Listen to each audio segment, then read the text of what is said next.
मच्छिंद्रनाथ गौरी भस्मात प्रगटले गोरक्षनाथ येते कुंडात झळाळले जालिंदरनाथ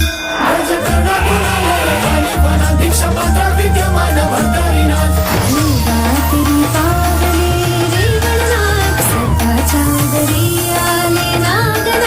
ब्रह्मचरणापासून उपासले चरपटीनाथ मानव कल्याणासाठी भगवान आदिनाथाची साथ. अलख निरंजन टेलिव्हिजनच्या इतिहासात पहिल्यांदाच गाथा नवनाथांची आपल्या सोनी मराठीवर.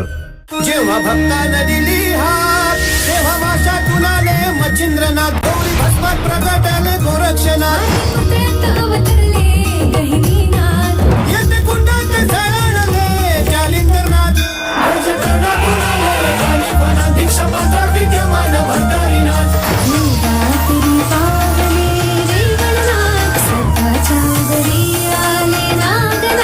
ब्रह्मचरणापासून उपासले चरपटीनाथ मानव कल्याणासाठी भगवान आदिनाथाची साथ. अलख निरंजन